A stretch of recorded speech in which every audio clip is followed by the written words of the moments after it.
NASA's moon orbit mission just returned to Earth. China's Chang'e-7 has arrived at Wenchang launch site, soon heading to the moon. Many asked before, NASA did crewed lunar orbit. What's China doing?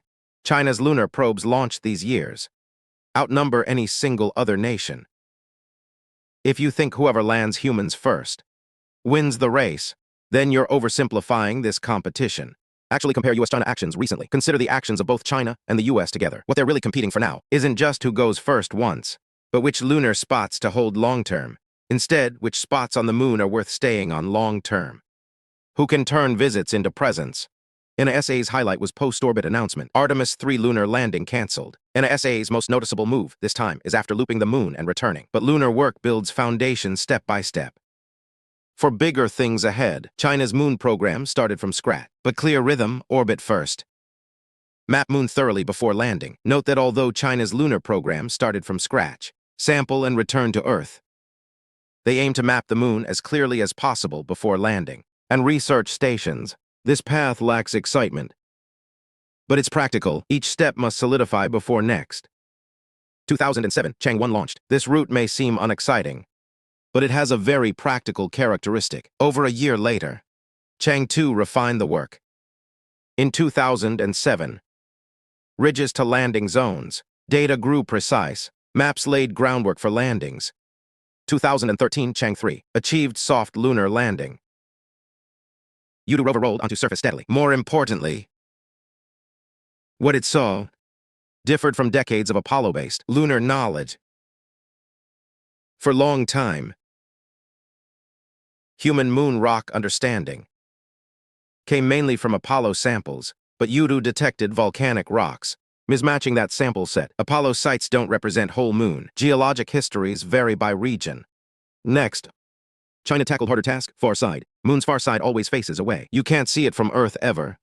Craft there loses direct Earth link. Artemis 2 to far side had 40-min blackout, but Chang'e-4 faced more. Not just transit blackout, but sustained contact after landing. China solved with relay satellite. Send Kwekyo to key spot first to see both Earth and far side. Landers relay through it. Sounds simple theoretically, but execution tough. Orbit design, timing control, comms assurance. All challenging. This time Artemis 2 spacecraft flew to the moon. First human far-side soft landing. In South Pole Aitken Basin, it wasn't only the few minutes of flight, but also how it continued after truly landing on the moon. It can still maintain contact with Earth. Over 2,500 km wide. Scientists suspect huge impact. Exposed deep moon mantle. Probes here reveal not surface. And then let the lunar lander pass through it. Early history clues. Theoretically, it sounds simple. Not just far-side visit, but sampled and returned. Land sample. Liftoff to orbit rendezvous dock. Transfer return Earth. In 2019, Chang'e-4 used the Kwekyo relay. It achieved humanity's first soft landing on the moon. The place where it landed, it was the moon's South Pole Aitken Basin. It is located on the moon. It is significant even across the whole solar system. It is a very important large impact. It is one of the basins. Its diameter exceeds 2,500 km. Many scientists have long suspected that such a huge impact could have effects, could have brought deeper lunar material to the surface. In other words, we conduct investigations here. What we see may not be ordinary lunar surface, but rather closer to the moon's interior, even something nearer to its early history. The next step is Chang'e-6. It didn't just go to the far side, but also brought samples back from the far side, landing and sampling, launch into lunar orbit for rendezvous and docking. Sample transfer, return to Earth, and the samples brought back from the far side also gave humanity new insight, re-examining the moon's geological history. Moon's volcanic activity likely lasted later than early models predicted. This shows moon didn't cool completely as early as we thought, or quiet down early.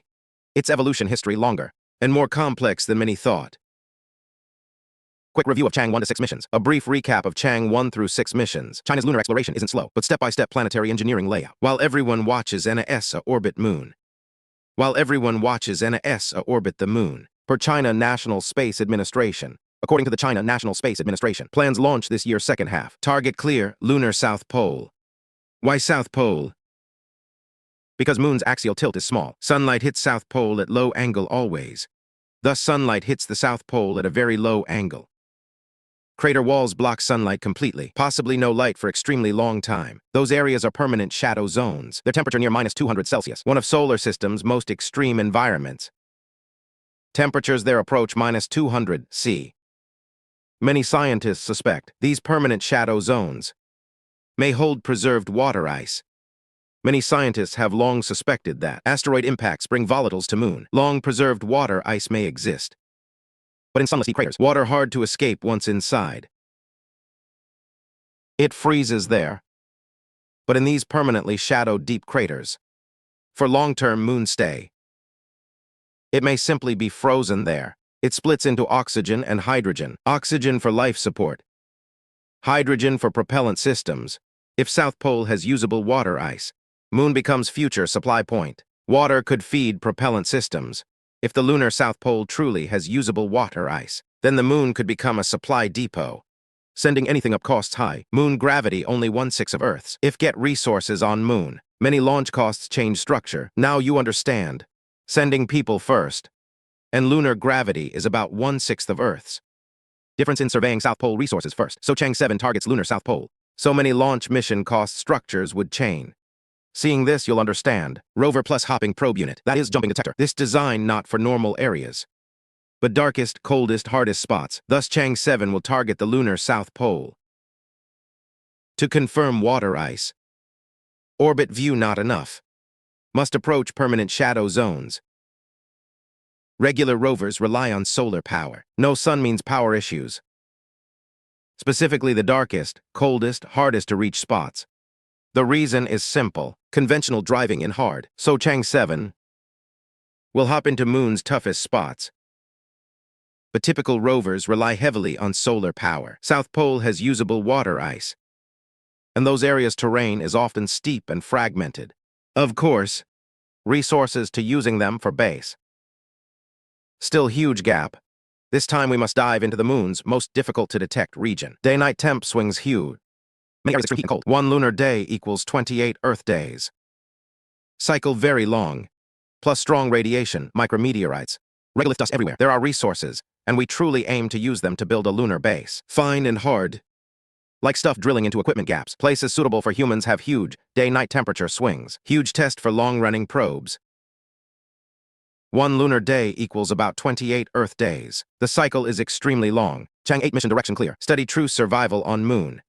How to build base, especially the dust particles on the lunar regolith surface. Avoid shipping everything from Earth. Use local moon materials directly. Besides verifying regolith processing, they easily wear down system components. Also check extracting oxygen from minerals. If robots before astronauts arrive, this becomes a bigger hassle for future long-term residents. On surface, Chang'e-8's mission direction is already clear. We'll closely examine how to truly survive on the moon. We need to know how to construct the base. If results show we can source materials locally, then we should avoid transporting everything from Earth to the moon. Instead, directly use native lunar materials for construction. Besides confirming that processed lunar soil works, it can serve as a building material. We also need to see whether oxygen can be extracted from lunar minerals. Can we let the robot act before the astronaut arrives? It should happen before the astronaut truly arrives. First, build some basic infrastructure on the page. If these things can really be done in lunar conditions, then researchers' long-term assistant advances another step. The whole path ahead becomes clearer. First, send robots with power sources, communication and experiment equipment. Handle the most dangerous, tricky preliminary work. Then gradually expand step by step, until supporting longer stays later. All these missions push one thing. Near the lunar South Pole, build long-running scientific infrastructure.